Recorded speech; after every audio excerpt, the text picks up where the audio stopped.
Good morning mga kakabsat! So ayan po ang ating pork steak. Ayan. Nilutuan po natin si Mr. ng kanyang baon and at the same time magiging lunch na rin po namin to ni Balong. So ayan po. Wow, nagmamantika yung sabaw.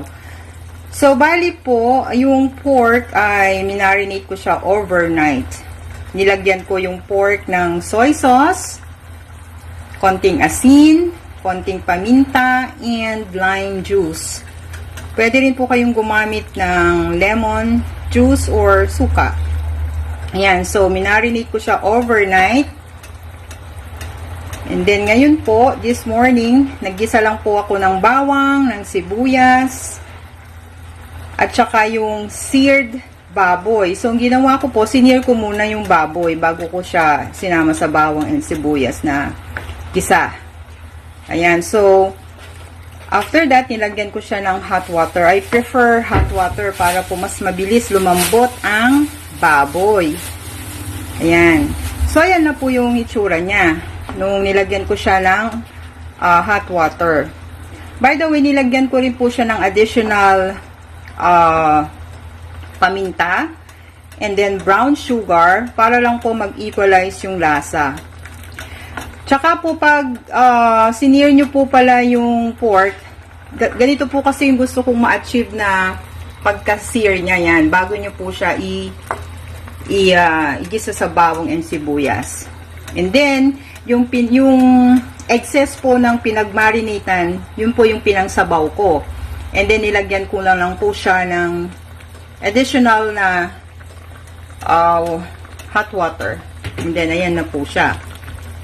So, we will just simmer this for an hour until the pork is tender. Ayan.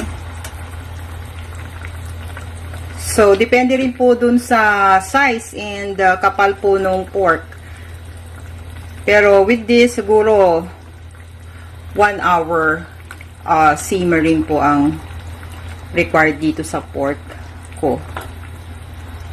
So again, nilagyan ko po siya ng konting asin ulit to and brown sugar para mag-equalize po yung lasa. So let's wait for 1 hour. Then kapag medyo natuyuan na po yung sabaw at malambot na yung pork, ilalagay nyo po yung toppings ulit na onion ring para mas masarap po ang pork steak pag maraming onion rings.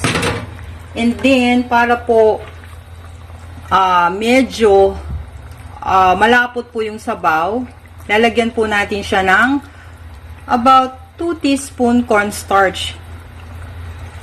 I-dissolve nyo lang po sa water and then ipo-pour nyo na lang po dito sa pork steak nyo. Okay po? So, balikan po natin yan. So, from high heat, ilo-lower na po natin yung heat para po mag-start na yung simmering for an hour. Ayan po.